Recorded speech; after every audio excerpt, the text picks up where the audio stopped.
हरे कृष्णा। तो आज हम कृष्ण भावनामृत की प्राप्ति इस ग्रंथ से तीसरा अध्याय शांतिमय समाज की ओर, इस अध्याय का आज चौथा दिन है। हमने पिछले क्लास में चर्चा किए थे कि व्यक्ति अपने स्वभाव के अनुसार कार्य करे और इस तरह से कार्य करते करते अपने स्वभाव के अनुसार मतलब वर्णाश्रम के अनुसार जैसा व्यक्ति का स्वभाव है उस स्वभाव के अनुसार भगवान की भक्ति करते जाए। जैसा व्यक्ति का स्वभाव है उस स्वभाव को भगवान की सेवा में लगाना चाहिए। इस तरह से लगा कर व्यक्ति धीरे धीरे प्रगति करेगा। जैसे अगर मुझे कहा जाए कि आप सारे कार्य को छोड़कर पूरी तरह से भगवान की भक्ति में लग जाइए, 24 घंटे केवल नाम जप कीजिए, 24 घंटे भागवत पढ़िए, तो वो तो बहुत ही वो तो स्टैंडर्ड है, आदर्श है। और अगर मुझे ऐसा कहा भी जाए तो मैं नहीं कर पाऊँगा। तो यह स्टैंडर्ड है कि हमें वास्तव में ऐसा ही करना है, ऐसा ही एस्पायर करना है। ये स्टैंडर्ड मतलब ये आदर्श है कि व्यक्ति 24 घंटे कृष्ण कॉन्शियस हो जाए। यह गोल है कि हम 24 घंटे भगवान की भक्ति में लग पाए। जैसे एक मछली निरंतर पानी में रहती है, उसी तरह से एक जीवात्मा भगवान की भक्ति में ही 24 घंटा रहकर ही सुखी हो सकता है। यह है स्टैंडर्ड, ये बताया जा चुका है पहले भी। और अब ही अविद्या की वजह से, माया के प्रभाव से भौतिक प्रकृति के संपर्क में आ गए हैं। क्योंकि हम भौतिक प्रकृति के संपर्क में आ गए हैं, है ना। हम हैं तो चेतन, किंतु आ गए भौतिक प्रकृति के संपर्क में। इसलिए हमारी जो क्वालिटीज़ है वह दूषित हो गई है। इसके वजह से हम जो हमारा जो गुण है, जो वास्तविक जो स्वभाव है भगवान की भक्ति में ही सुखी होना, वह ढक चुका है।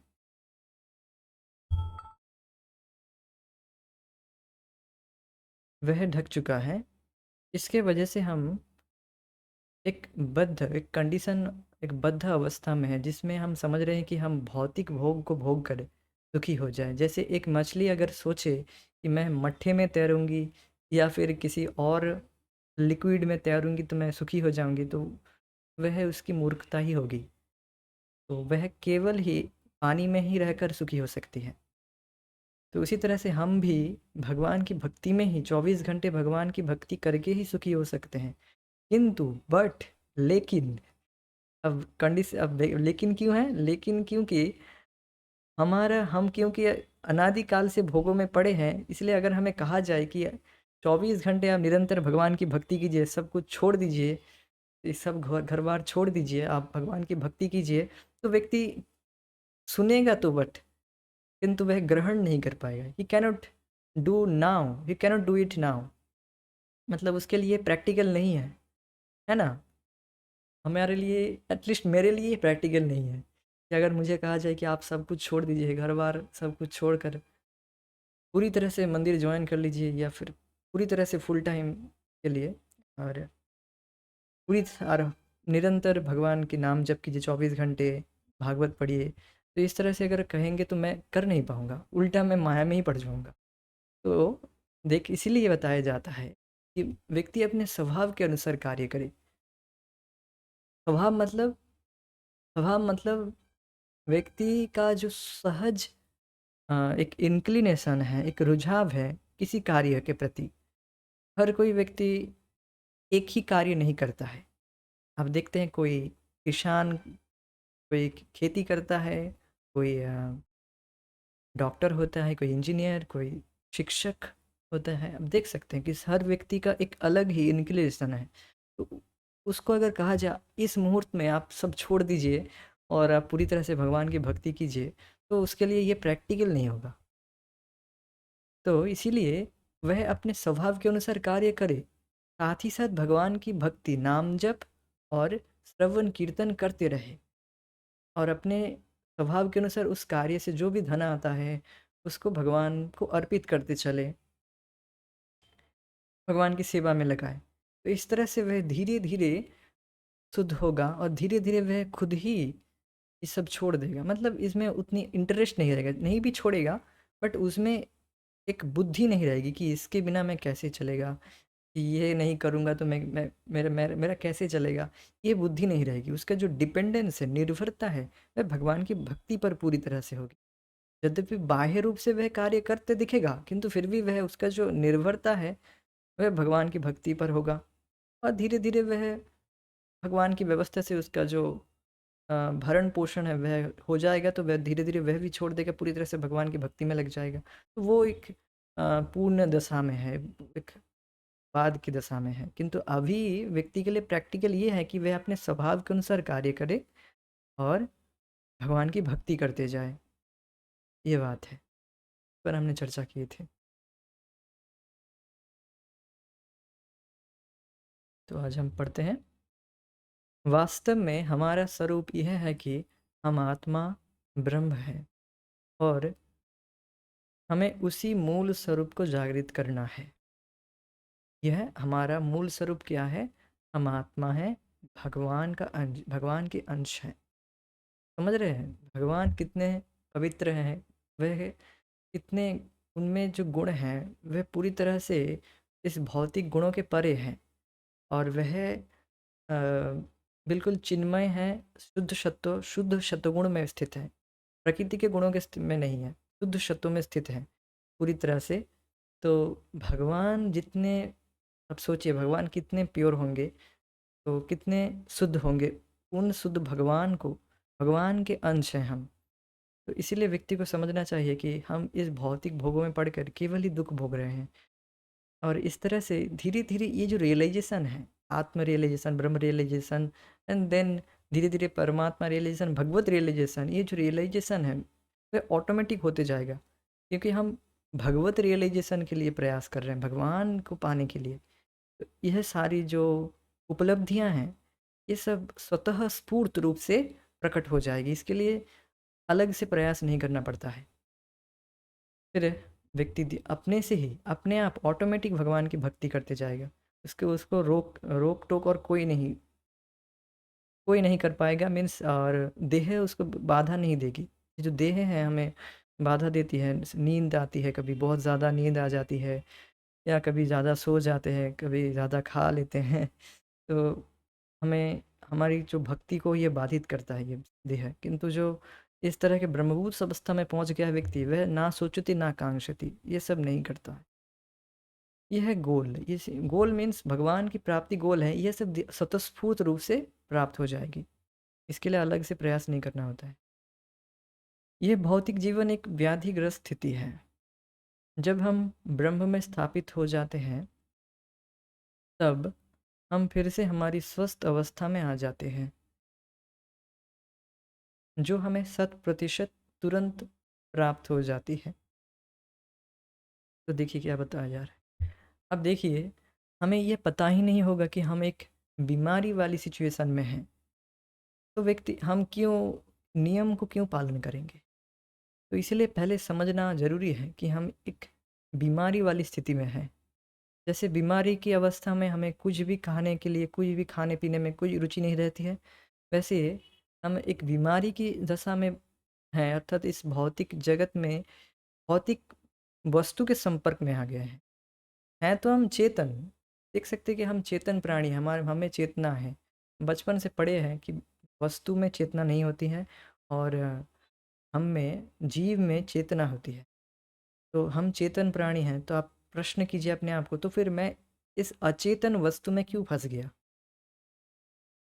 अब क्यों-क्यों मत कीजिए, क्योंकि एक बीमारी की अवस्था है कि भोग इच्छा की वजह से, अब इस तरह से शास्त्र बताता है कि हम एक भोग इच्छा की वजह से, अनादिकाल से इसके वजह से इस भौतिक परिस्थिति में फँस गए हैं। तो इस तरह से समझना चाहिए कि हम एक बीमारी की दशा में हैं, इसीलिए हमें भगवान की जो भक्ति करना वह अच्छा नहीं लगता है। पहले-पहले बहुत, पहले-पहले जब भगवान की भक्ति करता है कोई, तो उसमें कठिनाई आती है। जो व्यक्ति रजोगुण से बहुत ज़्यादा प्रभावित है, वो बहुत ज़्यादा रजोगुण से प्रभावित है, मतलब वो, उसे भारी भरकम काम करना, ये कैसे ज़्यादा से ज़्यादा पैसा कमाना, इसी में उसका मन लगा रहता है। तो उसके लिए एक माला जप करना बहुत कठिन हो जाता है, ऐसा देखा जाता है। तो ऐसा क्यों हो रहा है? ऐसा क्यों? क्योंकि वह एक व्याधिग्रस्त स्थिति में है। उसे अभी कहा जाए कि आप तुरंत ये सब कुछ छोड़ दीजिए और पूरी तरह से भगवान का नाम जप कीजिए, वो उससे होगा भी नहीं। तो उसे धीरे-धीरे अपने आप को पुश करना होता है। जैसे हम जब बीमार होते हैं, तो ऐसा नहीं कि खाना-पीना छोड़ देते हैं। खाना अच्छा लगता भी नहीं है, फिर भी खाते हैं, क्योंकि अगर खाएँगे नहीं तो जिएँगे कैसे? शरीर कैसे चलेगा? ये बुद्धि रहती है, हम बुद्धि से कार्य करते हैं। ऐसा नहीं कि तब टेस्ट होता है। तो उसी तरह से हमें बुद्धि से भगवान का नाम जप करना चाहिए। टेस्ट हो ना हो, प्रभुपाद जी ने बता दिया है 16 माला जप करो, तुम मेरे पास आ जाओगे। अर्थात भगवान के धाम वापस चले जाओ, गोलोक में चले जाओगे। तो प्रभुपाद जी ने बता दिया है, बस हमें टेस्ट हो या ना हो, हमें कोई मतलब नहीं। जैसे एक बीमारी की दशा में हमें टेस्ट हो ना हो, हम बुद्धि से विचार करके खाते हैं कि अरे खाएँगे नहीं तो वीक हो जाएँगे, नहीं तो फिर कार्य कैसे करेंगे? तो इसी तरह से बुद्धि से कार्य लेना है कि हमें बुद्धि से कार्य करना है कि अगर भगवान का भजन नहीं करेंगे, तो हमारी गति निम्न गति में चली जाएगी, अर्थात हम पशु योनि में चले जाएँगे, कहीं पर भी चले जा सकते हैं, किसी भी योनि में हम फेंके जा सकते हैं। We can be kicked out from one योनि टू अनदर योनि।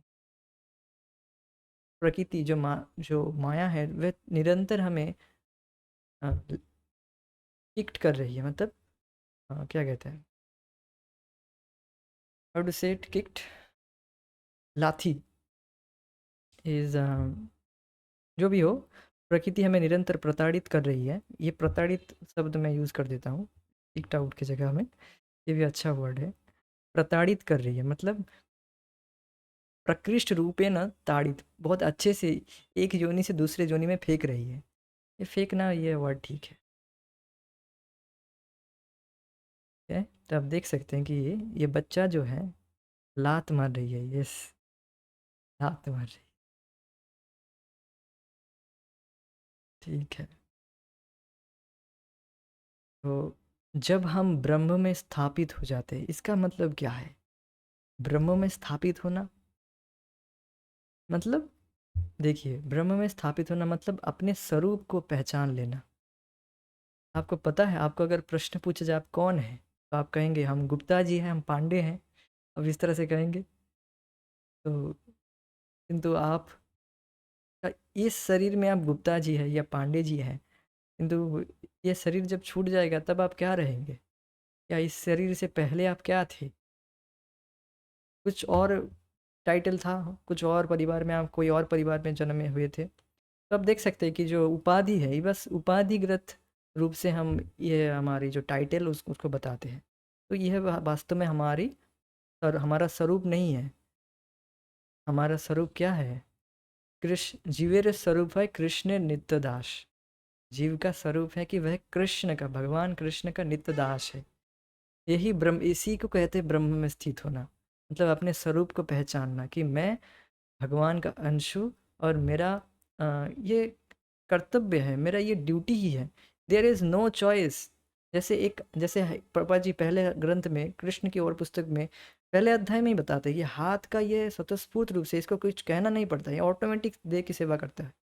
तो उसी तरह से हम भगवान के अंश हैं और स्वतःस्फूर्त रूप से स्वतः हम भगवान की सेवा में लग जाएंगे जब हम पूरी तरह से ब्रह्मभूत स्थित अवस्था में स्थित हो जाएंगे। हम सब देख पाएंगे। अभी तो हमें बुद्धि से भगवान की भक्ति करना है और इस तरह से करते करते हम अपने स्वरूप में स्थित हो जाएंगे।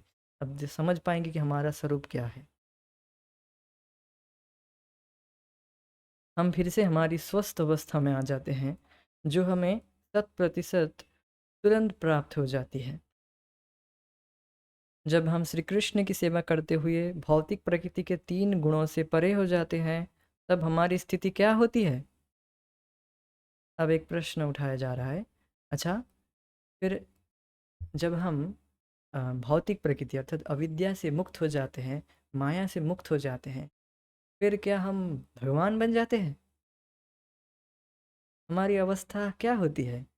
तो कुछ लोग हैं, कुछ मायावादी लोग हैं, वे क्या क्या कहते हैं कि जीव जीव ब्रह्म अभी माया के द्वारा प्रभावित है, अरे तुम तो परम ब्रह्म हो, तुम अभी केवल देख लो, तुम अभी माया से प्रभावित हो, अविद्या से प्रभावित हो, बस ये अविद्या हट जाए, बस तुम देख पाओगे कि तुम वही हो, तुम वही परब्रह्म हो। तो उनका ऐसा धारणा है कि भगवान माया से प्रभावित हो जाते हैं, और फिर अविद्या जब हट जाता है फिर से वे भगवान बन जाते हैं। This is another level of stupidity. अगर भगवान पहले मायाधीश थे, भगवान पहले मायाधीश थे और फिर माया से प्रभावित होकर माया के अधीन हो गए हैं, फिर माया कैसे क्यों छोड़ेगी? भगवान अगर अगर हम भगवान थे, मायाधीश थे, तो माया ने जब पकड़ ली, अब माया हमें कैसे छोड़ेगी? जब हम भगवान थे नहीं छुड़ा पाए माया को, अब हम जीव बन गए हैं, तो अब कैसे छोड़ेगी माया?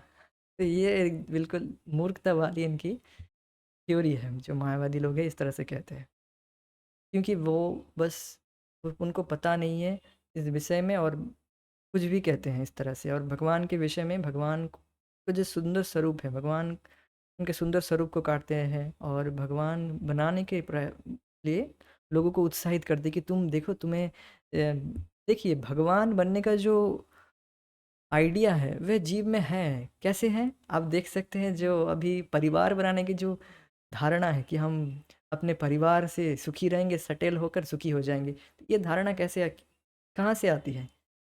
ये धारणा भगवान से आ रहा है कि भगवान लक्ष्मीपति है, वह अपने वैकुंठ में अच्छे से रह रहे हैं, तो हम भी इस तरह से लक्ष्मी रखें, लक्ष्मी मीन्स पत्नी रखेंगे, और इस तरह से भगवान के जैसा जीवन यापन करेंगे। तो लोगों में ये सहज टेंडेंसी है कि वह भगवान सैर आचरण, अर्थात अपने से स्वाधीन बनना चाहते हैं और भगवान की तरह जीना चाहते हैं। ये तो है ही जीवन में टेंडेंसी, इसको और बढ़ाया क्यों जाता है? इसको और एम्पलीफाई करने का क्या फ़ायदा है? फिर अगर बता दिया जाए कि अरे तुम भगवान हो, इस फिर व्यक्ति तो और ज़्यादा भोगों में पड़ जाएगा कि अरे मैं तो भगवान हूँ, फिर मैं कुछ भी भोगूँ। तो ये वास्तव में भोग करने के लिए और ज़्यादा व्यक्ति को प्रोत्साहित करता है, ये सब थ्योरी है। तो इसी पर यहाँ पर बताया गया, क्या हम शून्य बन जाते हैं? कुछ दार्शनिकों का मत है कि इस भौतिक जीवन से मुक्ति पाने के बाद, इस भौतिक शरीर के निर्वाण के बाद हम शून्य हो जाते हैं। यह एक भयावह सिद्धांत है। स्वभाव से एक जीव शून्य की ओर आकर्षित नहीं होता। हम कितने भी रुग्ण हो और कितने भी कितने भी कारणों से कष्ट पा रहे हो, किंतु यदि हमारा डॉक्टर आकर हमसे कहे, लाइए मैं आपके प्राण लेकर आपकी सारी व्याधियों को समाप्त कर देता हूँ, तो हम तुरंत कहेंगे, नहीं नहीं नहीं, मुझे मारने के बजाय मुझे रोग से कष्ट पाने के दीजिए। एक बार परम पूज्य राधा गोविंद महाराज के पास एक माता जी गई, कि बोल रही थी, मैं तो अपने जीवन से तंग आ गई, मैं और जीना नहीं चाहती हूँ। तो महाराज बोले, ठीक है, ये जो करंट का तार है ना, इसको पकड़ लो और तुरंत मर जाओ। तो नहीं नहीं, मैं ऐसे कैसे मरूंगी? तो वो माता जी इस तरह से, ऐसे कैसे कि मरूंगी मैं तुरंत? तब देख सकते हैं लोग इस तरह से मरना कोई नहीं चाहता है। और इस तरह से कहते ठीक है, अब जो रोग है उसी में जीने दो, उसी में जो कष्ट है उसको उसी को भोगने दो, मरना कोई नहीं चाहता है। तो यहाँ पर बताया क्या गया है, देखिए ये जो मायावादी लोग हैं वो क्या कहते हैं कि तुम अपने आप को ये तो बात है कि तुम अपने जो स्वरूप को नष्ट कर दो और शून्य में लीन हो जाओ, कि हम भगवान के अंश है, और जब ये माया हट जाएगा तो हम भगवान से मिल जाएंगे, उसी में मिल जाएंगे। तो इस तरह से कहकर वह लोगों को प्रोत्साहित करते हैं कि तुम इस जगत से बच नहीं पाओगे, क्या करो, अपने स्वरूप को ही नष्ट कर दो। ये भगवान जो है बहुत क्रूर है, वह कभी ये सुनते ही नहीं है, वो कभी भगवान के विषय में नहीं सुने, भगवान कितने दयालु हैं। जहाँ पर पूतना राक्षसी को भी, जो भगवान को मारने के लिए आई थी, उसको भी भगवान अपनी धात्री माता के रूप में गति देती है। अहो वकीयाम स्तन कालकूटम, इस तरह से श्लोक है भगवत श्रीमद् भागवत में। वही श्लोक सुनकर सुखदेव गोस्वामी जो ब्रह्म में पूरी तरह से स्थित थे, अर्थात ये निराकार ब्रह्म में, वह भी, उनका हृदय तुरंत द्रवीभूत हो गया और वह भगवान के प्रेम में अष्टसात्विक विकार आने लगे उनमें, शरीर उनके। फिर वह भागवत पढ़ने के लिए और ज़्यादा अपने अपने पिता के पास फिर लौटे कि मैं भागवत पढ़ूंगा। फिर उनका प्रेम भगवान के प्रति जग गया। तो ये श्लोक मैं क्यों बताया, क्योंकि देखिए हमारा सहज टेंडेंसी किसी किसी एक रूप में है। हम किसी रूप को देखना चाहते हैं, किसी विषय में सुनना चाहते हैं, रूप गुण लीला, इनके प्रति हम आकर्षित होते हैं। किसी व्यक्ति के साथ हम एक क्या कहते हैं, एक आदान प्रदान करना चाहते हैं। ऐसा नहीं कि कोई नहीं रहे, बस हम अकेले रहें और किसी एक शून्य में लीन हो जाए, बस हमारी जो अस्तित्व है उसको समाप्त कर दे। इस तरह से हम सुखी नहीं हो पाएंगे। जीव को जब तक सुख नहीं मिलेगा, वह कहीं भी जाए, कहीं भी कुछ भी कर ले, वह सुखी नहीं रह पाएगा, वह वहाँ पर नहीं रह पाएगा। तो ये लोग क्या कहते हैं कि तुम अपने स्वरूप को नष्ट कर दो और शून्य में लीन हो जाओ। तो ये तो वैसे ही हुआ जैसे एक डॉक्टर कहे, ठीक है आपकी व्याधि जो रोग है, जो आप रोग से पीड़ित है, ये रोग ठीक नहीं हो सकता, ठीक है मैं आपको मार देता हूँ। तो वो जो पेशेंट है वह क्या कहेगा कि नहीं नहीं नहीं, मुझे आप रहने दीजिए, आप रहने दीजिए, आप आपके पास मुझे आना ही गलती हो गई, मैं अपने जो रोग है उससे ही मरना पसंद करूँगा, मैं आपसे नहीं मरना चाहूँगा। तो इस ये जो सुसाइडल मृत्यु है, ये सुसाइड करना, ये बिल्कुल मूर्खता है। जैसे यहाँ पर प्रभुपाद जी बताएंगे कि भौतिक जगत में, इस भौतिक जगत में हम जगत से विरक्त होकर, जगत से विरक्त मीन्स अपने जो हताश होकर, वी बिकम, हम हताश हो जाते हैं कि जगत से हतोत्साहित हो जाते हैं कि अपने जो इच्छाएं हैं वह पूर्ण नहीं हुआ है। ये सब तरह तरह के जो परेशानियां हैं, उससे परेशान होकर जीव क्या करता है कि अपने आप को ही नष्ट कर देने का प्रयास करता है कि मैं अब जीने के लिए, मैं और नहीं जी पाऊंगा, अब मैं, now I have to die. तो लोग सोचते हैं कि इस तरह से अपने आप को मार कर वे सोचते हैं कि मैं बच जाऊंगा, तो ऐसा नहीं है। जो इस तरह से सुसाइड करता है, वह, उसको भूत की जोनी, प्रेत की जोनी मिलती है और वह प्रेत बनकर घूमता है। और जब तक कि उसके फिर से मानव शरीर के लिए उसे बहुत समय तक वेट करना पड़ता है। और आप सोच सकते हैं कि जो आहार निद्रा, इनकी जो क्रेविंग है, क्रेविंग समझ रहे हैं कि खाने की जो क्रेविंग है, जब भूख लगती है बहुत ज़्यादा, तो खाने की इच्छा बहुत ज़्यादा बढ़ जाती है, नहीं खाएंगे तो मर जाएंगे। तब तो हम खाकर संतुष्ट हो जाते हैं, किंतु जब प्रेत जोनी में व्यक्ति चला जाता है, तो वह वो भी नहीं कर सकता। भूख की क्रेविंग रहेगी, सारी इंद्रियां सूक्ष्म अवस्था में रहती है भूतों की, किंतु उनको कोई जड़ स्थूल शरीर नहीं मिलता है, तो वो इस तरह से भूत बनकर घूमते हैं और किसी पर चढ़ जाते हैं, इस तरह से कुछ होता है। तो जो भी हो, वह इस तरह से उसको और ज़्यादा पीड़ा मिलती है। आप सोचिए, हमें भूख लगती है तो कुछ खा लेते हैं, फिर शांत हो जाते हैं, ठीक है। किंतु जो भूत प्रेत आदि हैं, उनको भूख लगती है किंतु उनके पास इंद्रियां नहीं है, इसके वजह से वह शांत नहीं हो पाते, और ज़्यादा परेशान हो जाते हैं, और ज़्यादा कष्ट भोगते हैं। तो इस तरह से वह प्रकृति के द्वारा पीड़ित होती है, जो भूत भूत प्रेत बन जाती है इस तरह सुसाइड करके। उसी तरह से उसी तरह से अगर हम अपने स्वरूप को नष्ट करना चाहेंगे, अपने स्वरूप को ही नष्ट करके भगवान में मिल जाने का प्रयास करेंगे, अरे तुम भगवान बनो, तुम ही, अरे तुम भगवान हो, तुम्हें पता नहीं। इस तरह से भी बहुत लोग लोगों को गुमराह कर रहे हैं कि अरे तुम जीव, तुम जो अभी जीव हो, अभी भगवान के अंश हो, जब ये माया हट जाएगा, देखोगे तुम मिल जाओगे उसी परम, तुम वही हो। इस तरह से लोगों को गुमराह किया जा रहा है। और इस तरह से हम अपने स्वरूप को नष्ट कर देंगे, तो ये एक सुइसाइडल स्पिरिचुअल सुइसाइड होगा, आध्यात्मिक आत्महत्या कहते हैं। तो इस तरह से व्यक्ति अपने स्वरूप को ही नष्ट कर देगा, तो उसे जो सुख है वह नहीं मिलेगा। जीव तो सुख के बिना कभी वह संतुष्ट हो ही नहीं सकता। उसे सतत सुख चाहिए, हर जीवात्मा को सुख चाहिए, किसे दुख चाहिए, किसी को दुख नहीं चाहिए। किसी को भी पूछा जाएगा आपको दुख चाहिए, नहीं नहीं मुझे सुख ही चाहिए, फिर भी आ जाती है, वो अलग बात है। किंतु किसी को भी दुख नहीं चाहिए, हर व्यक्ति सुख चाहता है, सुख ही सुख चाहता है और कुछ नहीं। तो इस तरह से अगर हम अपने स्वरूप को नष्ट कर देंगे, कर देने का प्रयास करेंगे, नहीं नष्ट तो नहीं होता है, कर देने का प्रयास करेंगे, तो वह एक आध्यात्मिक आत्महत्या होगी। यही बात बताया जा रहा है कि हम अपने रोग को, अपनी जो व्याधि है उसकी अ, चिकित्सा ना करके हम इस तरह से अपने आप को ही नष्ट कर देने का प्रयास करेंगे तो ये मूर्खता ही होगी। जैसे एक व्यक्ति, एक व्याधिग्रस्त व्यक्ति अगर डॉक्टर के पास जाए, या डॉक्टर अगर बोले कि तुम ठीक है, मैं मार दूँ, वह वैसे ही होगा। यह बात बताया गया है। तो हम मात्र अपने दुखों का अंत करने के लिए भी मारे जाना पसंद नहीं करते। इस प्रकार यह सिद्धांत कि भौतिक जीवन के पश्चात शून्य ही रह जाता है तनिक भी आकर्षक नहीं है, और ना ही यह तथ्य ही है, और ना तो ये तथ्य है, ये कोई तथ्य भी नहीं है।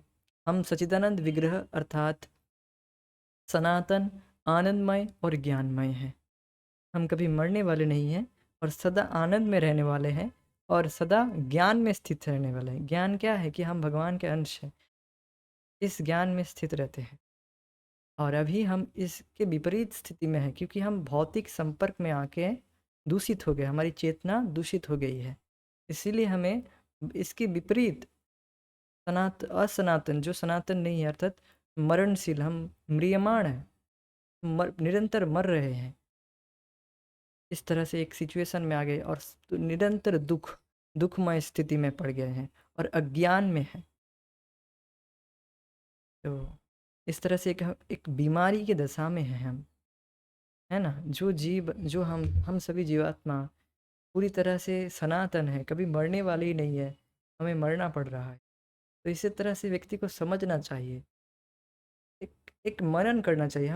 मैं इस पर तो ज़्यादा से ज़्यादा फास्ट इसके ऊपर से नहीं जाना चाहूँगा। थोड़ा सा मनन करने का प्रयास करेंगे इस वर्ड के ऊपर, कि हम सनातन हैं, हम मरने वाले नहीं हैं, किंतु फिर भी हमें मरना पड़ता है, और निरंतर हम सड़ रहे हैं। हमारे ये शरीर जो है वो निरंतर नष्ट हो रहा है, और किसी भी क्षण हम मृत्यु को प्राप्त कर सकते हैं। मृत्यु का भय निरंतर लगा रहता है, या नहीं भी लगा रहता है फिर भी मृत्यु आएगी ही।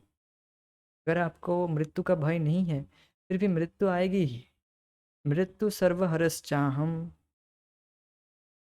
तो इस तरह से आप देख सकते हैं कि एक विपरीत कंडीशन में हम पड़े हैं, और हम जो हमारा स्वरूप है, कि हम आनंदमय हैं। देखिए, ये स्वरूप है, ये केवल थ्योरी नहीं है।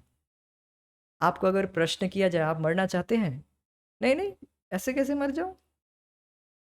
कोई मरना नहीं चाहता है, कोई नहीं, एक चींटी भी नहीं। चींटी को भी एक ये ज्ञान है। तो आप देखेंगे, आप उसके ऊपर पैर रखने का प्रयास करेंगे, वो अपने आप बचाव करने का प्रयास करेगा, वो कुछ इधर उधर भागेगा, कुछ ना कुछ करेगा। आप देख सकते हैं। तो आप देख सकते हैं कि हर जीवात्मा मरना नहीं चाहता है, कोई भी, चाहे वह चींटी ही क्यों ना हो, कोई मरना नहीं चाहता है। ऐसा क्यों? क्योंकि उसका जो स्वरूप है वह अमरणशील, वह मरणशील नहीं है, सनातन है।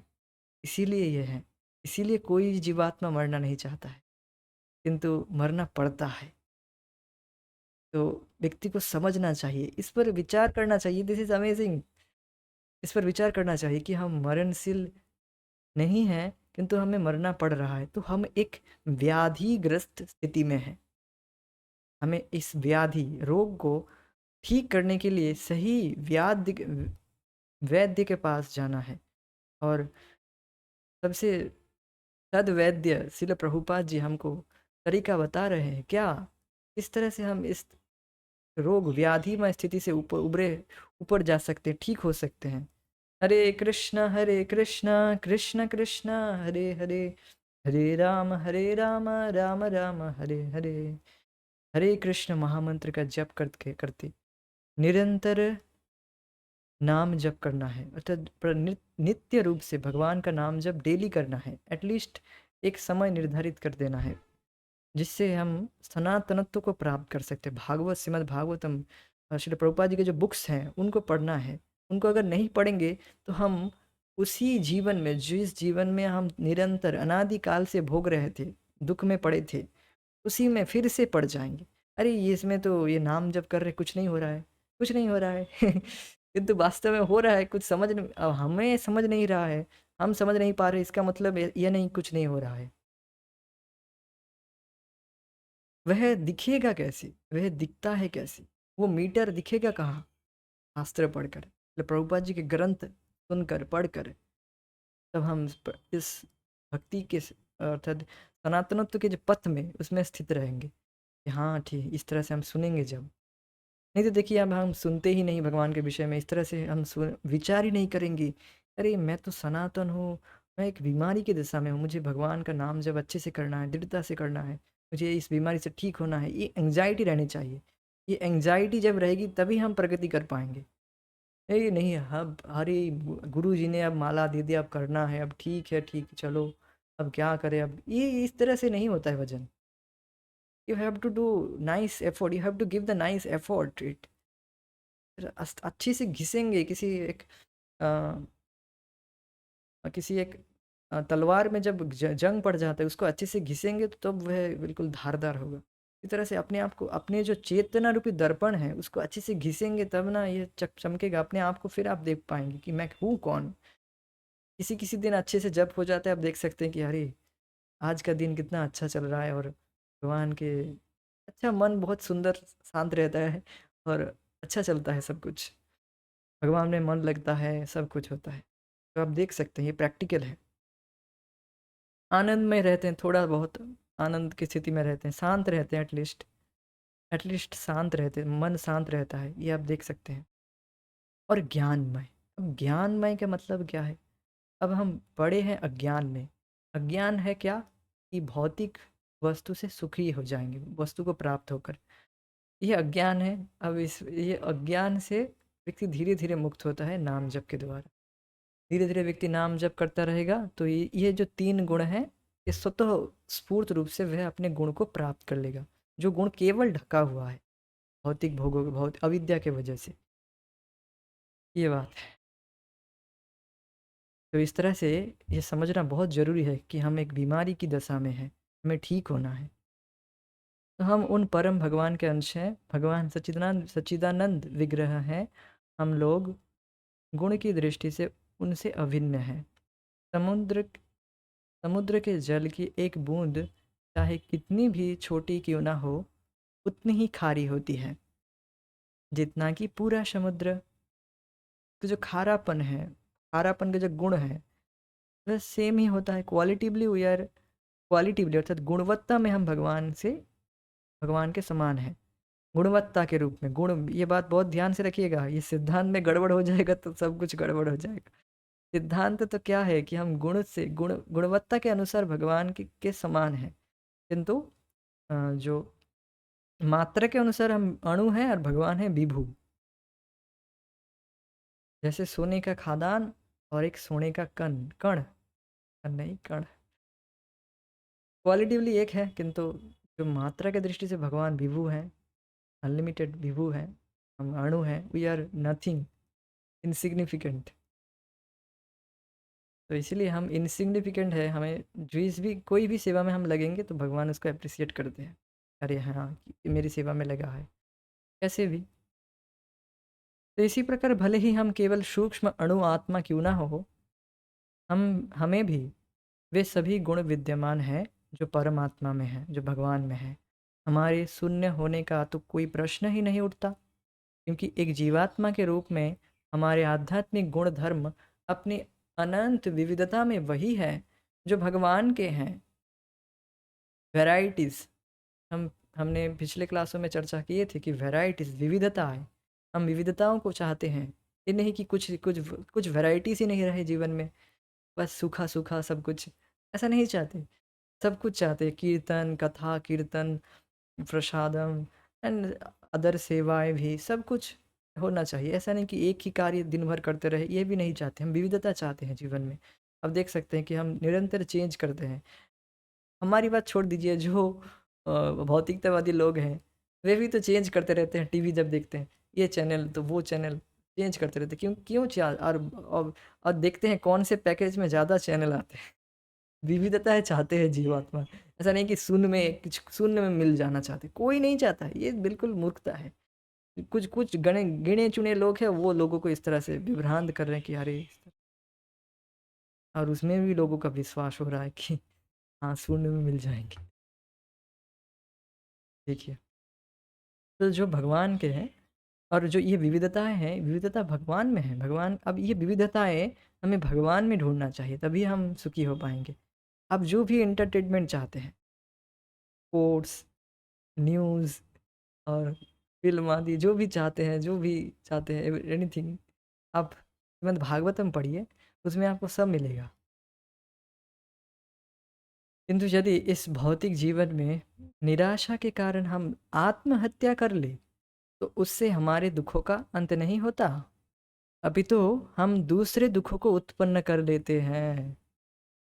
यदि कोई व्यक्ति आत्महत्या का प्रयत्न करता है, किंतु उसमें सफल नहीं होता या किसी प्रकार बच जाता है, तो वह राज्य के विधान के अनुसार दंड का भागी होता है। ये आपको पता होगा, लॉ के अनुसार ऐसा है कि अगर आप बच जाए तो आपको दंडित किया जाता है।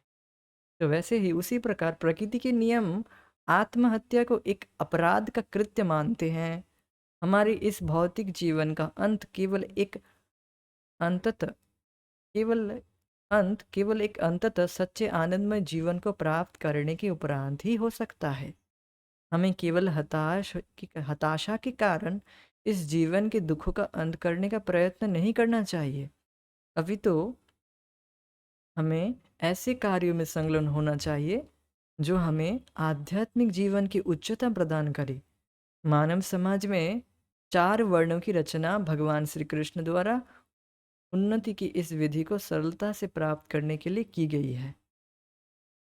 तो देखिए, हमें मानव जीवन मिला है, बहुत दुर्लभ मनुष्य जन्म मिला है, इसी में केवल हम भगवान की भक्ति करके अपने हृदय को शुद्ध कर सकते।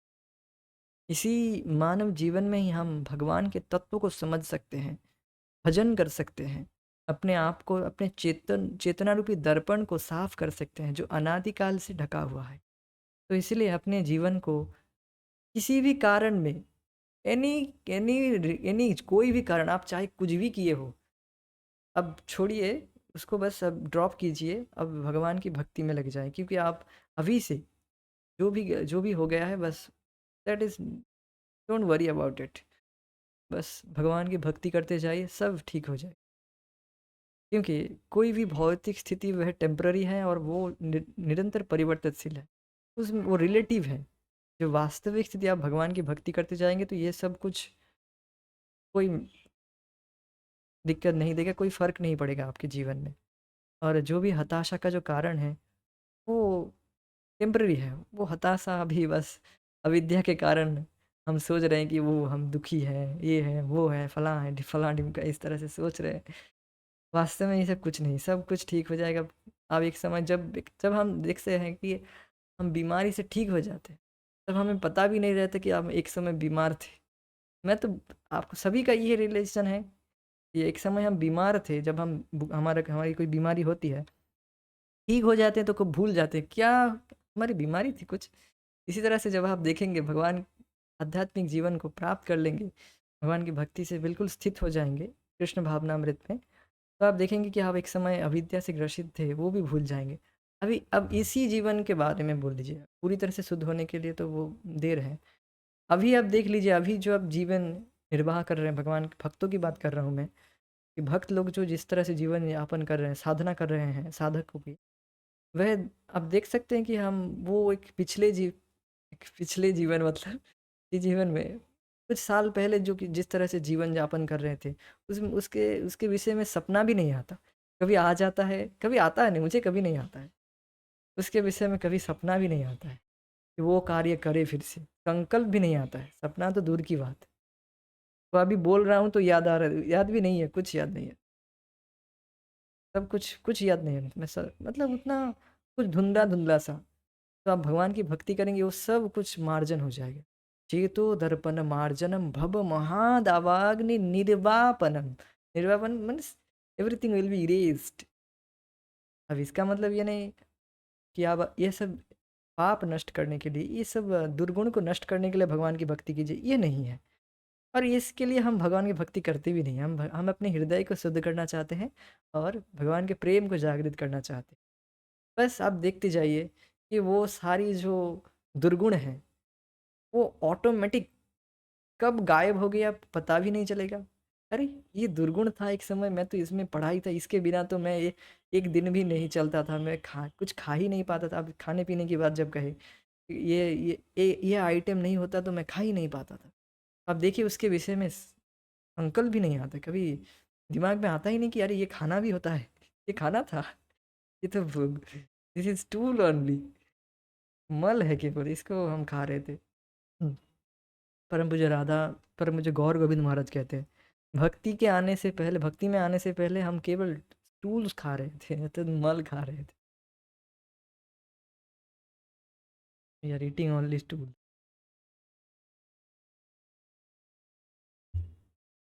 तो अब यहाँ पर प्रभुपाद जी बता रहे हैं कि किस तरह से हम प्रगति कर सकते हैं धीरे धीरे, किस तरह से हम प्रगति कर सकते हैं उसके विषय में यहाँ पर बताया गया है। इसको रीड करके फिर हम रुक जाएंगे। देखिए, मानव समाज में 4 वर्णों की रचना भगवान श्री कृष्ण द्वारा उन्नति की इस विधि को सरलता से प्राप्त करने के लिए की गई है।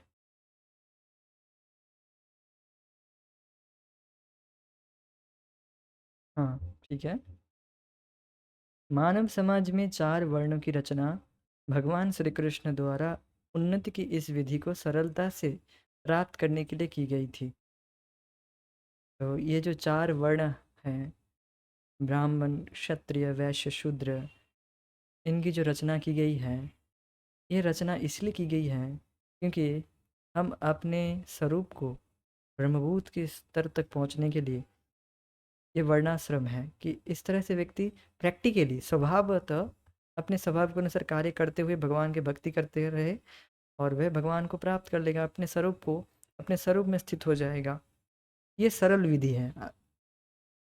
सरल क्यों बताया जाता है? क्योंकि हर एक के लिए प्रैक्टिकल है। वह अपने स्वभाव के अनुसार कार्य करेगा ही, वह करेगा ही। उसे अगर मना भी किया जाए, वो कुछ दिन फोर्सफुली कर भी लेगा तो दिन फिर से उसी में लग जाएगा। तो ये प्रैक्टिकल नहीं है। ये जो भगवान ने जो बताया है ये प्रैक्टिकल है हमारे लिए।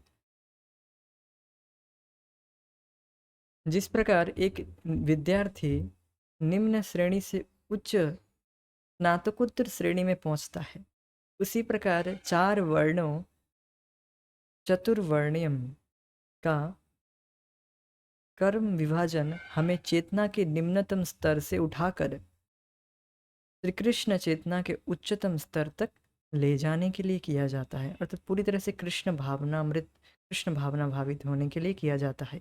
यह प्रक्रिया सहयोग की एक प्रक्रिया है। मानव शरीर में सबसे महत्वपूर्ण अंग सिर है, तो इसके विषय में आप देखेंगे। तो यहाँ पर बताया क्या है, देखिए। देखिए, अगर एक नर्सरी के बच्चे को अगर शेक्सपियर के नॉवेल पढ़ाया जाए, क्या वह पढ़ पाएगा? कुछ समझ पाएगा? नहीं, कुछ नहीं समझ पाएगा। तो उसके लिए नर्सरी की किताब ही उसके लिए योग्य है, परफेक्ट है। वह वही पढ़ पाएगा, वही समझ पाएगा। अर्थात अपने स्टैंडर्ड के अनुसार उसे शिक्षा दी जाएगी तो वह ग्रहण कर पाएगा। हम जिस स्टैंडर्ड में हैं, हम जिसके अधिकारी हैं, हम अगर जिस भी अधिकारी हैं, जिस स्थिति के अधिकारी हैं, उसी में रहकर ही भगवान की भक्ति करना चाहिए। पहले मैं भौतिक विषय को वर्णन करूंगा, फिर इसको आध्यात्मिकता में दिखाऊंगा। भौतिक विषय क्या है? भौतिक विषय में आप देख सकते हैं कि यहाँ पर प्रभुपाद जी बता रहे हैं कि बच्चा धीरे धीरे प्रगति करता है। पहले फर्स्ट, सेकंड, मतलब फर्स्ट QKG, LKG, फिर नर्सरी, ये सब है तो होता है ना। फिर धीरे धीरे वह 10th तक जाता है, 10th के बाद वह 11th 12th, फिर वह जो अपना कॉलेज में जो BA MA जो भी करता है, इस तरह से धीरे धीरे वह आगे बढ़ता है। आप देख सकते हैं। तो उसी तरह से आप देख सकते हैं कि जो प्रगति है धीरे धीरे व्यक्ति करता है। उसी तरह से हमें अगर कहा जाए कि आप सब कुछ छोड़ दीजिए अभी तुरंत, और पूरी तरह से भगवान के भक्ति कीजिए, नाम जप कीजिए 24 घंटे, और श्रवण कीर्तन कीजिए, तो हमारे लिए प्रैक्टिकल नहीं होगा, हम नहीं कर पाएंगे। हम जिस स्थिति में हैं, हमें उस स्थिति में ही कार्य करना है, और उसी में हम कार्य कर भी पाएंगे। जैसे जैसे मुझे कुछ व्यक्ति कह रहे थे कि आप पूरी तरह से सब कुछ छोड़ दीजिए और मंदिर में ज्वाइन कर लीजिए। तो मैं कह रहा था कि मेरे लिए संभव नहीं है। मेरी श्रद्धा उतनी नहीं है अभी। मुझे फ़ोर्स भी किया जाए तो I cannot do this. Practical नहीं है मेरे लिए। मैं कर भी नहीं पाऊँगा क्योंकि मेरी चेतना अभी बस से है। इतना वैराग्य नहीं आया है अभी तक। मैंने स्पष्ट बताया कि मैं उतना शुद्ध नहीं हुआ हूँ अभी। ऐसा नहीं कि मैं देखिए, हमें किसी और को दोषारोप नहीं करना चाहिए और वास्तविक ये है, हम अभी उतना शुद्ध नहीं हुए हैं कि हम पूरी तरह से सब कुछ छोड़ पाएँ। ये नेचुरल होता है, सब कुछ छोड़ना ये सब नेचुरल होता है। नेचुरली होने दीजिए सब कुछ और भगवान का नाम जप कीजिए, 16 माला की जप कीजिए और 16 माला नहीं कर पा रहे तो कुछ 4 माला कीजिए, 1 माला कीजिए, कुछ तो कीजिए। एटलीस्ट कुछ तो कीजिए, भगवान की सेवा, भक्ति कीजिए और नाम जप और श्रवण कीर्तन कीजिए। इसके बाद धीरे-धीरे आप देखते जाएँगे कि आपकी चेतना कैसे उन्नत होती जा रही है। एक समय तो मैं जब स्टार्ट किया भगवान का भजन, नाम जप, तो कुछ ही माला हो पा रहा था, 4 माला, फिर 6, 8, फिर 10, 11 इस तरह से धीरे-धीरे करके 16 माला, फिर एकादशी में 64 माला, इस तरह से करते-करते बहुत सारे बहुत नाम जप धीरे-धीरे कर पा रहा था। मुझे पता नहीं था मैं कैसे कर पा रहा था। एक समय मुझसे 1 माला भी नहीं हो रहा था। वहाँ से मैं कैसे ऐसे इस तरह से करने लगा, आई डोंट नो। तो आप देख सकते हैं कि चेतना का जो वृद्धि है, चेतना की जो उन्नति है, वह स्वतःस्फूर्त रूप से होती है। ऐसा नहीं कि फ़ोर्सफुली उसमें आपको डाल दिया जाए तो नहीं होता है ऐसा। ये बात बताया गया है यहाँ पर। और इसी तरह से हम प्रगति कर पाएँगे। अब और एक विषय मैं इस पर रखना चाहूँगा कि अब भगवान की भक्ति में आप देखिए, इस पर थोड़ा-सा और मैपिंग करना चाहूँगा कि हमारी अधिकार जितनी हैं, जिस शास्त्र में, जिस विषय में भक्ति शास्त्री के जो टॉपिक्स हैं, जो ग्रंथ हैं, हमारी अधिकार जितनी है, उसी में अपना मन लगाना चाहिए, उसको ज़्यादा से ज़्यादा करना चाहिए और वहीं से हम प्रगति करेंगे। हमें उछल कर ये ग्रंथ, वो ग्रंथ पकड़ लिए, पढ़ना शुरू कर दिए, that will not work at all. वो कार्य नहीं करेगा। कुछ वो क्या कहते हैं, कुछ आवेगवश हम पढ़ भी लेंगे बस बट रख देंगे वो, कुछ कुछ हद तक पढ़ के बस रख दो, हो गया। जैसे मैं भी पहले बहुत उत्साहित था कि अरे ये ग्रंथ पढ़ लूँ, वो पढ़ लूँ, कुछ भी नहीं पढ़ पाता था, वो सब कुछ थोड़ा-थोड़ा करके। उसमें अच्छे से प्रगति नहीं होता है। धीरे-धीरे पढ़ के पहले शिल प्रभुपाद जी के स्मॉल बुक्स, भगवद गीता, इस तरह से धीरे-धीरे अच्छे से line by line her word को समझ कर, फिर इस तरह से अगर हम जाएँगे तो आप सोचिए कितना डीपली प्रगति होगी। इस तरह से करना चाहिए। जंप करना नहीं चाहिए, ये भी बात है। ये प्रक्रिया सहयोग की एक प्रक्रिया है, ये सहयोग है, ये असिस्ट करने वाला हमारी जो कृष्ण भावनामृत की जो प्रगति है उसमें यह प्रक्रिया, ये जो वर्णाश्रम प्रक्रिया है। अब देखिए, वर्णाश्रम अपने आप में वो भगवान की भक्ति नहीं प्रदान करेगी आपको, आपको भगवान की भक्ति प्रदान नहीं करेगी। वर्णाश्रम बस एक सहायक है जिससे आप भगवान की भक्ति अपने स्वभाव में रहकर, अपने कंफर्टेबल जोन में रहकर भगवान की भक्ति कर पाए, ये बात है। मानव शरीर में सबसे महत्वपूर्ण अंग सिर है। अब एक मैपिंग किया जा रहा है कि जो ब्राह्मण, क्षत्रिय, वैश्य, उनमें शांति क्यों नहीं है? अब देखा जा रहा है, आप देख सकते हैं कि वो वर्ण तो हैं, किंतु उनमें कोई मेल-जोल नहीं है। वो क्यों नहीं है, वो यहाँ पर थोड़ा-सा बताया जा रहा है, देखिए। मानव शरीर में सबसे महत्वपूर्ण अंग सिर है, फिर भुजाएँ, उदर और पेट हैं। यद्यपि सिर सबसे महत्वपूर्ण अंग समझा जाता है, तथापि पैर या किसी अन्य अंग की उपेक्षा का प्रश्न ही नहीं उठता। इसी प्रकार मानव समाज के वर्ग विभाजन में कोई एक वर्ग दूसरे वर्ग की उपेक्षा करके महत्वपूर्ण नहीं माना जाता। तो क्या बताया जा रहा है, जैसे हमारे शरीर में जो भी अंग प्रत्यंग है वह सभी महत्वपूर्ण है।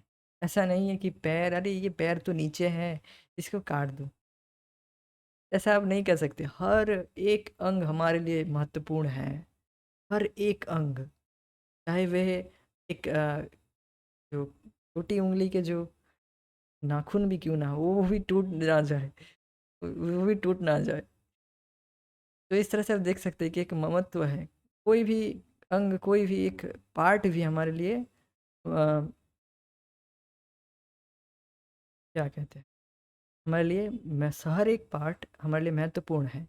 उसी तरह से ब्राह्मण, क्षत्रिय, वैश्य सभी अपने आप में पूर्ण हैं, सभी अपने स्वभाव के अनुसार कार्य कर रहे हैं।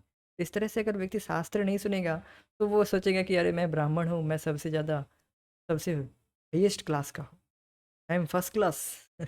तो वो सोचेगा मैं सबसे ऊपर वाला हूँ और मेरे नीचे लोग, ये सब नीचे वाले लोग हैं, इनका तो कोई प्रगति नहीं है, ये तो बस नरक जा रहे हैं। ये नहीं, ऐसा नहीं सोचना चाहिए हमें। जो व्यक्ति ब्राह्मण होता है वह दूसरों की मदद करता है कि मैं उनको ज्ञान दूंगा, ब्रह्म ज्ञान दूंगा कि ये लोग पढ़े लगे पड़े हैं, मेरी रक्षा करने के लिए हैं। जो क्षत्रिय हैं वे मेरी रक्षा करेंगे, और जो वैश्य हैं वह जो अनाज वगैरह लाएंगे वो भी तो मैं भगवान को भोग लगाऊंगा। अब जो शूद्र हैं वे भी मेरी कोई ना कोई सेवा में लगे हैं, कोई ना कोई मेरी सेवा में सेवा करता ही है। तो इस तरह से देख सकते हैं कि सभी व्यक्ति एक दूसरे के मदद करता है। और ब्राह्मण को क्या करना चाहिए? ब्राह्मण को इन सबको, ये 3 आश्रम हैं, इन 3 आश्रमों को ब्रह्म ज्ञान, भगवान की भक्ति के विषय में बताना चाहिए। क्योंकि उनका तो, और जो 3 आश्रम है उनका उतना टाइम नहीं रहता है, वो बहुत बिज़ी रहते हैं। ये बात है। इस तरह से कोऑपरेटिवली जीवन यापन करना चाहिए, कोई ऊँचा-नीचा दिखना नहीं चाहिए। इस तरह से शांति स्थापित रहेगी, उसी को पापा जी बताएंगे यहाँ पर। इसी प्रकार मानव समाज में वर्ग विभाजन में कोई एक वर्ग दूसरे वर्ग की उपेक्षा करके महत्वपूर्ण नहीं माना जाता। इन वर्गों में ब्राह्मणों को बुद्धिजीवी वर्ग, शिक्षक वर्ग माना जाता है। क्षत्रिय लोग शासक और सैनिक वर्ग हैं।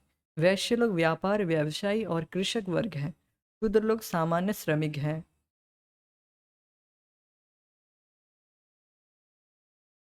प्रत्येक सुव्यवस्थित समाज में इन सभी वर्गों की आवश्यकता होती है। यदि वे कृष्ण भावनामृत की प्रगति में परस्पर सहयोग करते हैं तो उनमें संघर्ष होता ही नहीं है। ये बात है, संघर्ष क्यों हो रहा है? तभी सभी व्यक्ति सोच रहा है मैं इनसे बड़ा हूँ, अरे ये ब्राह्मण हो गया तो क्या हो गया, ये अब सर पे चढ़ने लगेगा। तो एक तरह से एक आपस में एक प्रतिस्पर्धा का भाव है। अरे ये ब्राह्मण है तो क्या बहुत बड़ा हो गया है, इस तरह से एक प्रतिस्पर्धा का भाव है। और जो ब्राह्मण है वे क्या सोच रहा है, अरे मैं ब्राह्मण हूँ, इसका मुंह मैं क्यों लगूं मैं। तो वो भी एक प्रतिस्पर्धा के भाव में है। अब देख सकते कृष्ण भावना का अभाव है। कृष्ण भावनामृत में इस तरह से हम ज्ञान को प्राप्त करेंगे, सबको मदद करना है, सभी को असिस्ट करके चलना है। जैसे कोऑपरेटिव कहते हैं इसको, सहयोग करके चलना है। जैसे एक जो हाथ पैर है वे सभी को एक दूसरे को सहयोग करके ही हम कार्य करते हैं। इसी तरह से वर्तमान समाज वर्तमान सामाजिक स्थिति में वर्तमान सामाजिक स्थिति में भी हम देखते हैं कि हम इन्हीं 4 वर्गों में रह रहे हैं, किंतु हम में सहयोग नहीं है। हर कोई असंतुष्ट है। आजकल पूंजीपति वर्ग और मजदूर वर्ग में बड़ा भारी संघर्ष है, क्योंकि उनमें कोई सहयोग नहीं है, केवल संघर्ष। तो देख सकते हैं कि मजदूर लोग अभी देख सकते हैं कि जो मजदूर लोग हैं वो कभी कभी अनशन वगैरह करते हैं, हड़ताल करते हैं। ऐसा क्यों करते हैं? क्योंकि उनके उनको शोषण किया जा रहा है। जो उनके ऊपर के जो मालिक हैं वो सोच रहे हैं कि ये तो निम्न है, इनको ज़्यादा से ज़्यादा इनसे काम लेकर इनको कम से कम पैसा दिया जाए। और जो श्रमिक गण है, जो श्रमिक क्या सोच रहे हैं कि मैं कम से कम कार्य करूंगा और ज़्यादा से ज़्यादा पैसा लूंगा। तो दोनों और एक शोषण की भावना है, दोनों सोच रहे हैं कि मैं इसको ठगूंगा। तो दोनों और एक देख रहे हैं कि एक ठगने की प्रवृत्ति है दोनों और, इसीलिए झगड़ा है। कृष्ण भावना का अभाव है, दोनों नहीं चाहते कि एक दूसरे की मदद करूं मैं। ये बात है, कृष्ण भावना का अभाव है, इसीलिए लड़ाई झगड़ा हो रही है। विभिन्न वर्गों में ये सारा संघर्ष कृष्ण भावनामृत के अभाव के कारण है। वस्तुतः जब तक कृष्ण भावनामृत प्राप्त नहीं होता तब तक सहयोग की थोड़ी भी संभावना नहीं है। मानव समाज के समस्त अंगों में तालमेल के लिए कृष्ण भावनामृत नितांत अनिवार्य है। हम चाहे किसी भी वर्ग के क्यों ना हो, यदि हम कृष्ण भावनामृत से युक्त होकर सहयोग करें तो विश्व में शांति स्थापित हो जाएगी। इस प्रकार कृष्ण भावनामृत समाज के सभी वर्गों की एक अनिवार्य आवश्यकता है। अब देखिए, आप देख सकते हैं कि कभी कभी साधकों के बीच में भी मन मुटाव हो जाता है। तो वो उसमें भी अभी वो पूरी तरह से कृष्ण भावनामृत नहीं हुए हैं, तो कभी-कभी क्लैशेस हो जाती है उसमें। पूरी तरह से जब तक व्यक्ति पूरी तरह से अर्थात अच्छे से कृष्ण भावनामृत का अनुशीलन नहीं करेगा, तो झगड़ा रहेगा ही। तो इसीलिए लैक ऑफ कृष्ण कॉन्शियसनेस ही केवल झगड़ा का कारण है। इस प्रकार कृष्ण भावनामृत समाज के सभी वर्गों की एक अनिवार्य आवश्यकता है। श्रीमद् भागवत गीता का प्रत्येक अध्याय और प्रत्येक निष्कर्ष कृष्ण भावनामृत की ओर निर्देश करता है। प्रत्येक अध्याय, प्रत्येक श्लोक कृष्ण भावनामृत को निर्देश करता है। हर एक श्लोक। श्री कृष्ण जो भगवत गीता के वक्ता है, सदैव अपनी व्यक्तित्व भक्ति भर अपने व्यक्तिगत भक्ति पर बल देते हैं। तो अर्थात कृष्ण भावना पर बल देते हैं। तो अब हम इसके आगे हम आगे की कक्षा में चर्चा करेंगे। आज हम यहीं पर रुक जाएंगे। तो आज हमने क्या क्या सीखे? पहला विषय है कि हमें अपने स्वभाव के अनुसार कार्य करके ही हम सुखी हो पाएंगे, और उसी तरह से कार्य करके भगवान की भक्ति करके ही हम प्रगति कर पाएंगे। जिस भी वर्ण, जिस भी आश्रम में आप कंफर्टेबल है, उसमें रहकर स्थान में स्थित होकर उस स्थान में स्थित रहकर श्रवण कीर्तन करना है। इसी तरह से हम प्रगति कर पाएंगे। ये बात है।